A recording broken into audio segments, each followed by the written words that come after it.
चलिए अगला क्वेश्चन हमारा क्या है, तीसरा वाला 867 और 255। इसका भी हमको एचसीएफ निकालना है। तो इसमें हम देखते हैं, एक बात और ध्यान देने वाली बात है कि आप ये चीज़ ध्यान रखेंगे कि यहाँ पर जो ए हम लेते हैं वो ए हमारा जो बड़ी संख्या होती है दोनों में वो होती है, और जो बी होता है वो जो छोटी संख्या होती है वो बी ले लेते हैं। ठीक है, ये हमारा भाज्य हो गया, ये हमारा भाजक हो गया।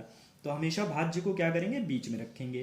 तो 867 को हमने यहाँ लिख लिया, और जो भाजक है 255 उसको किनारे लिख लिया। अब हम इसको भाग दे करके देखते हैं कितनी बार में जाता है। 255 दूनी कितना हो जाएगा, 510। लेकिन ये तो ज़्यादा है, फिर से 510 में 255 को ऐड कर देते हैं तो कितना हो जाएगा। हम एक रफ कॉपी ले लेते हैं, 255 और 255 या तो 3 से गुणा कर लीजिए, तब देख लीजिए। 5 15 और एक हासिल हो गया, 15 और एक 16 का 6 हासिल, एक हो गया, 2 2 4 2 6 और एक 7, 765 हो गया। लेकिन हमारे पास है 867। ठीक है, तो 765 जो हमारे पास आया है वो थोड़ा कम है। इसमें अगर 255 जोड़ेंगे तो ये बहुत ज़्यादा हो जाएगा, 867 से ज़्यादा हो जाएगा। तो इसका मतलब हम 3 बार में देखते हैं। तो 3 बार में हमने देखा तो 5 15 का 5 हासिल लगा 1, 5 15 और एक 16 का 6 हासिल लगा 1, 3 दूनी 6 और एक 7, 765। तो हम इसमें से घटा लेते हैं। 7 में से 5 गया, 2 बचा। 6 में से 6 गया, 0 हो गया। 8 में से 7 गया, 1 बचा। ठीक, अब 102 हमारे पास आ गया। अब हम क्या करेंगे, इसको भाजक बना देते हैं और 255 को हमने भाज्य मान लिया क्योंकि 255 बड़ा है। अब 102 दूनी 204, 102 त्याई 306। तो 306 255 से ज़्यादा हो जाएगा, तो हम दो ही बार में लेते हैं। तो 102 दूनी 204, एक बचा, 5 का 5 आ गया, 51 आ गया हमारे पास। अब इसको फिर से हमने भाजक बना दिया, इसी से इस फल को भाजक बना दिया और 102 को भाज्य बना दिया। अब इसको भाग देते हैं तो 51 दूनी 102। तो 2 बार में ये कट जाएगा पूरा का पूरा। ठीक, तो अब हमारे पास क्या हुआ, शेषफल जो है हमारा वो हो गया 0। शेषफल हो गया 0। भागफल, यहाँ वाला भागफल हम इसके स्टेप से अलग देखेंगे, इसके स्टेप से अलग देखेंगे। भाई हमारे पास 3 भागफल हैं, यहाँ पर ये भी भागफल है, यहाँ पर ये भी भागफल है, यहाँ पर ये भी भागफल है। ठीक है, अब मैं भाज्य और भाजक नहीं लिखूंगा क्योंकि उसमें फिर कंफ्यूजन होगी। ये शेषफल है, यही भाजक है। तो हम अगली समीकरण बना करके देख लेते हैं, समीकरण में लिख लेते हैं। तो देखिए हमने लिखा यूक्लिड विभाजन प्रमेयिका के अनुसार, यूक्लिड विभाजन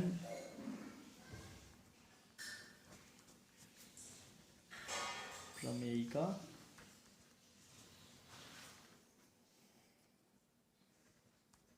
के अनुसार। अब इसके हिसाब से क्या होना चाहिए, इसके हिसाब से होना चाहिए भाज्य बराबर भाजक गुणे भागफल प्लस शेषफल। ठीक है, ठीक है। अब हम देखते हैं पहली इक्वेशन जिसमें हमारा जो भाज्य था वो क्या था, 867। तो हमने पहली इक्वेशन वाला भाज्य लिख लिया। तो पहली इक्वेशन में हमारा भाजक क्या था, वो था 255, भागफल हमारा था 3 और शेषफल हमारा था 102। तो 255 को 3 से अगर गुणा करेंगे तो कितना आ जाएगा, 765, और उसमें 102 जोड़ देंगे तो आ जाएगा 867। ठीक है, अब दूसरी इक्वेशन में हमने क्या किया था, भाज्य जो हमारा था वो हो गया था 255, और जो हमारा भाजक था वो हो गया था 102, भागफल हमारा हो गया था 2, और जो शेषफल था वो हमारा था 51। ठीक, तीसरी इक्वेशन जब हमने देखी तो उसमें हमारा भाज्य हो गया था 102, जो भाजक था वो था 51, और जो भागफल था वो था 2, और जो शेषफल था वो था 0। तो जहां पर शेषफल 0 हो जाएगा वहीं पर जो भाजक हमारा होगा वो क्या होगा, अभीष्ट HCF। ठीक है, तो इसीलिए जो हमारा HCF है वो हो जाएगा 51। यही हमारा आंसर हो गया। तो ये क्वेश्चन जो है हमने क्वेश्चन नंबर 1 के तीनों पार्ट देख लिए। तीनों पार्ट बहुत ज़्यादा कठिन नहीं है, यूक्लिड विभाजन एल्गोरिथम का यूज़ करके हमको इसको सॉल्व करना है। बाकी तो आप गुणनखंड विधि से, गुणनफल विधि से भी एचसीएफ निकालना जानते ही होंगे। अब हम देखेंगे अगले स्टेप में क्वेश्चन नंबर 2। तो देखिए क्वेश्चन नंबर 2 जो है वो क्या कह रहा है हमसे कि दर्शाइए कि कोई भी धनात्मक विषम 6q+1 या 6q+3 या 6q+5 के रूप का होता है जहाँ q कोई पूर्णांक है। ठीक है, तो अब यहाँ पर हमको क्या, पहली चीज़ तो आप ये समझ लीजिए कि जिन्होंने अभी यूक्लिड विभाजन प्रमेयिका के हिसाब से पहला क्वेश्चन लगा लिया है, समझ में आ गया है, तो उसको ये समझ में आ गया होगा कि यहाँ पर होता क्या है कि यूक्लिड विभाजन प्रमेयिका के हिसाब से जो समीकरण बन रहा है वो बन रहा है a बराबर बी क्यू प्लस आर। तो हम यहाँ पर देखते हैं कि जो a है वो तो अभी हमें पता नहीं है, उसको कह दिया धनात्मक विषम पूर्णांक। ठीक है, तो b हमारे पास यहाँ जो क्वेश्चन दे रखा है वो 3 इक्वेशन दी गई है। यहाँ पर एक तो 6q प्लस आर हमारा जो पहला है वो 1 दे दिया गया है, दूसरे वाले में हमको दे दिया गया है 6q प्लस 3 बराबर 6q प्लस 5। ये 3 इक्वेशन हमको दी गई हैं, जहाँ पर हमारा जो 6 है वो क्या है, भाजक है, q भागफल है और r जो है वो शेषफल है। तो शेषफल हमारे ये तीनों विषम संख्याएं। ठीक है, तो हमारा जो a है वो भी विषम पूर्णांक है, धनात्मक विषम पूर्णांक है। तो हम देख लेते हैं कि हम कहते हैं माना a कोई धनात्मक विषम पूर्णांक है।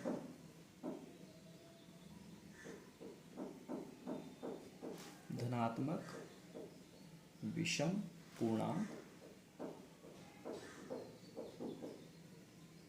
पूर्णांक है, तो जो हमारे शेषफल होंगे, ठीक है, ऐसी कंडीशन में जब देखिए ये तो हमारा धनात्मक विषम पूर्णांक हो गया, ठीक, ये हमारा भाज्य है और जो हमारा भाजक है, भाजक हमारे पास क्या है, 6 है।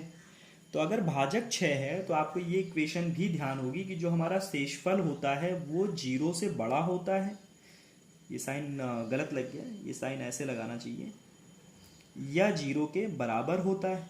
ठीक, जो हमारा शेषफल होगा यानी आर जो होगा वो या तो 0 से बड़ा होगा या 0 के बराबर होगा, या फिर और साथ में जो भाजक होता है हमारा यानी b वो शेषफल से बड़ा होता है। अब चूंकि हमारे पास भाजक जो है वो 6 है, ठीक है भाई, यहां पर हमने 0 लिख दिया। अब r जो हमारा होगा वो क्या हो सकता है, 1 हो सकता है, 2 हो सकता है, 3 हो सकता है, 4 हो सकता है, 5 हो सकता है, लेकिन 6 नहीं हो सकता, क्योंकि 6 हमारे पास क्या है, भाजक है और भाजक हमेशा शेषफल से बड़ा होता है। तो इस कारण से जो हमारे पास शेषफल होने चाहिए वो 1, 2, 3, 4 और 5 होने चाहिए। ठीक है, तो अब हम देखते हैं कि जो हम इक्वेशन बना रहे हैं, जैसे हमने ये इक्वेशन बनाई a बराबर 6q। देखिए अगर हमारा शेषफल 0 है, जो हमारा शेषफल है यहां पर हमने क्या ले लिया, 0। हमारा जो शेषफल है वो 0 है, तो शेषफल जब 0 होगा तो हमारा जो इक्वेशन बनेगी वो a बराबर 6q बन जाएगी, क्योंकि शेषफल तो 0 है, प्लस 0 लिखने का कोई मतलब नहीं है।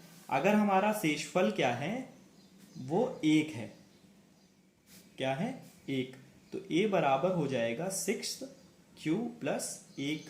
ठीक, अगर हमारा शेषफल 2 है तो इक्वेशन बन जाएगी a बराबर 6q प्लस 2। इसी तरह से अगर शेषफल हमारे पास 3 है तो इक्वेशन बन जाएगी a बराबर 6q प्लस 3। अगर शेषफल हमारा 4 है, ये माइनस नहीं है, ये बराबर है, इस बात को ध्यान रखिएगा। शेषफल हमारा 4 है तो इक्वेशन बन जाएगी a बराबर 6q प्लस 4। अगर शेषफल हमारा 5 है और शेषफल 5 ही तक आएगा, 6 नहीं हो सकता, तो a बराबर हो जाएगा 6q प्लस 5। अब हमको क्या ध्यान में रखना है कि a बराबर जो 6q आया ये क्या है, सम संख्या, क्या है, सम पूर्णांक हो गया। उसी तरह से 6q प्लस 2 हमारे पास जो आया ये भी सम पूर्णांक है। इसी तरह से 6q प्लस 4 जो आया ये भी क्या है, सम पूर्णांक है। तो हमारे पास विषम पूर्णांक बचे कौन कौन से, हमारे पास बच गया 6q plus 1, 6q plus 3, 6q plus 5। और हमसे प्रश्न ने भी यही कहा था कि दर्शाइए कि कोई भी धनात्मक पूर्णांक विषम 6q प्लस 1 या 6q प्लस 3 या 6q प्लस 5 के रूप का होता है। तो हमारे पास जो आंसर आ रहा है वो भी यही आ रहा है कि a बराबर 6q प्लस 1 ये विषम पूर्णांक हो गया, a बराबर 6q प्लस 3 विषम पूर्णांक हो गया, a बराबर 6q प्लस 5 ये भी विषम पूर्णांक हो गया। तो ये क्वेश्चन सॉल्व हो गया। चलिए तो अगला क्वेश्चन देखते हैं कि किसी परेड में 616 सदस्यों वाली एक सेना यानी आर्मी की टुकड़ी को 32 सदस्यों वाले एक आर्मी बैंड के पीछे मार्च करना है। ठीक है, जो आर्मी वाले जो बैंड लेकर के आगे आगे चलते हैं उन सदस्यों की संख्या 32 है, और जो परेड करने वाली सेना है उनमें सदस्यों की संख्या 616 है। तो दोनों समूहों को समान संख्या वाले स्तंभों में मार्च करना है। उन स्तंभों की अधिकतम संख्या क्या है जिसमें वे मार्च कर सकते हैं। जैसे मान लीजिए कि जो है ये आगे जो हैं ये बैंड वाले हैं, हमने अब जैसे मान लिया कि 4-4 स्तंभ बनाए हैं। अभी आंसर नहीं निकाल रहे हैं लेकिन बता रहे हैं। अब जैसे ये 4-4 स्तंभ बना लिए और इसमें जो है इस तरीके से ये लोग खड़े हो गए। अब ये मान लीजिए कि ये जो है बैंड वाले सदस्य हैं, जो आर्मी के बैंड है वो सदस्य हैं जो आगे चल रहे हैं, और इन्हीं के पीछे क्या हो रहा है, ये सेना चल रही है। ठीक है, ये इन्हीं के पीछे पीछे सेना चल रही है। तो हमको क्या निकालना है कि ये अधिकतम जो स्तंभ हैं उनकी संख्या कितनी हो सकती है। तो इसको निकालने के लिए सबसे बढ़िया जो तरीका है वो क्या है, HCF निकाल लेते हैं। तो हम लिखेंगे स्तंभों की अधिकतम संख्या, स्तंभों की अधिकतम संख्या वो क्या है, वो है HCF। किसका HCF है, 616 और 32 का। ठीक, अब इसको आप ये कटन जीरो वाला मत खेल समझ लीजिएगा, ये समझाने के लिए मैंने बना दिया है। तो हमको निकालना है स्तंभों की अधिकतम संख्या, वो हम निकालेंगे HCF किसका, 616 और 32 का। तो आइए 616 और 32 का HCF निकाल करके देखते हैं कितना आता है। तो 616 चूंकि बड़ी संख्या है तो ये हमारा भाज्य हो जाएगा, 32 छोटी संख्या है तो ये हमारा भाजक हो जाएगा। ठीक, अब 32 से भाग दे करके देखते हैं 616 कितनी बार में आता है। तो 32 दूनी 64 और 32 तिहाई 96 हो जाएगा। 616 बहुत दूर है, 10 बार में करेंगे तब भी नहीं, तो हम बारी बारी से कर लेते हैं, कोई दिक्कत नहीं है उसमें। जैसे 32 एकम, देखिए दूसरा तरीका मैंने कहा था एक क्वेश्चन में कि जो है बड़ी संख्या थी जिसमें 38,220 था, तो उसमें मैंने बताया था कि उसको दूसरे तरीके से भी करके दिखाऊंगा। जैसे ये बड़ी संख्या है तो हम इसको दूसरे तरीके से कैसे करते हैं, छोटे बच्चे जैसे भाग देते हैं। 32 एकम 32 दूनी 64 हो जाएगा, तो 61 से बड़ा हो जाएगा, तो 32 एकम 32 करके देख लेते हैं। तो हमने यहाँ लिख दिया 32। अब इसको घटा लेते हैं, 11 में से 2 गया, 9 2 11। भाग, जब कोई भाग जाता है तो कहते हैं ना 9 2 11 हो गया। तो 11 में से 2 गया, 9 बचा। यहाँ पर आया 6 में से 1 पहले ही चला गया, 5 बचा, 5 में से 3 गया, तो हमारे पास 2 बच गया। अब ये आ गया 29। ठीक, अब हम क्या करेंगे, जो हमारे पास 6 बच गया था उसको हम क्या करेंगे, यहाँ उतार लेंगे। ठीक, अब अभी यहाँ ऐसे नहीं कर देना है, अभी 32 हमारा जो भाजक है वो छोटा है, हमारा शेषफल बड़ा है, तो अभी इसको आगे और सॉल्व करेंगे, इस बात को भी ध्यान में रखना है। ठीक है, अब हम देखते हैं कि 32 के पहाड़े में 296 कितनी बार में आ जाता है। तो फिर से रफ कॉपी उठा लेते हैं, गुणा करके देखते हैं कि 32 दाहन तो 320 हो जाएगा, बड़ा हो जाएगा। 32 अट्ठे करके देखते हैं, 8 दूनी 16 का 6 हासिल लगाएगा, 8 16 8 त्रिक 24 और 1 25, तो 256 आ गया 32 अट्ठे। ठीक है, अब इसमें अगर 32 और जोड़ देंगे तो कितना हो जाएगा, 288 हो जाएगा। तो नवैया 288 हो जाएगा, तो 9 बार में हम लेके चलते हैं कि 32 नवा 288। ठीक है ना, 32 नवैया 288। तो 16 में से 8 गया, 8 बचा, यहाँ पे आ गया 8, 8 में से 8 चला गया, 0 बचा। तो इसका मतलब हमारा जो शेषफल है वो कितना बच गया, 8 बच गया। तो अब हम क्या करेंगे, अभी भी 32 बचा हुआ है ऊपर। अब भाजक यहाँ पर बड़ा है, शेषफल छोटा है, तो अब हम क्या करेंगे, 8 को भाजक बना देते हैं, 32 को भाज्य बना देते हैं और इसको भाग देते हैं। तो 8 शब्द को 32 कट गया, यहां शेषफल क्या हो गया, 0। ठीक, अब हम यूक्लिड विभाजन प्रमेयिका के अनुसार देखेंगे क्या होता है। यूक्लिड विभाजन प्रमेयिका के अनुसार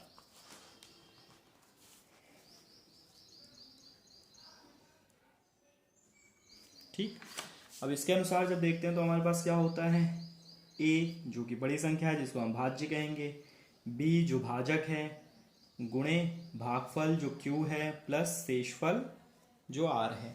ठीक है, अब यहाँ पर हमारा सबसे पहला इक्वेशन जो हमारी बनेगी 616 की बनेगी, जहाँ पर हमारा भाजक था 32 और क्वेशंट था 19, प्लस जो हमारा शेषफल बचा था वो 8 बचा था।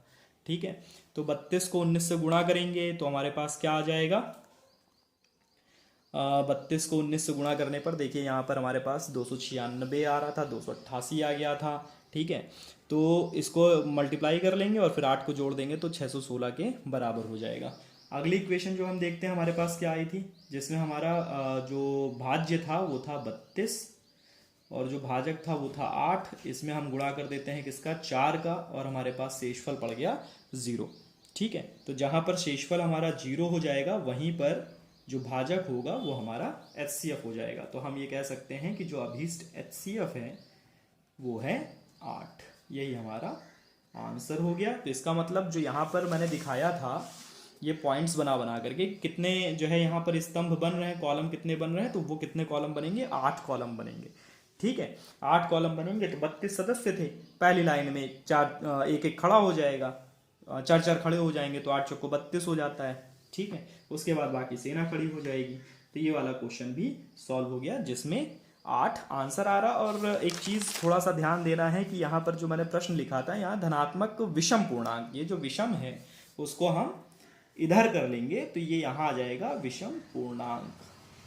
ठीक, विषम बाद में नहीं, पहले वैसे बाद में भी लिखा है तो समझने की केवल दिक्कत है, बाकी मैंने नीचे तो लिख ही दिया था कि माना ये कोई धनात्मक विषम पूर्णांक है। तो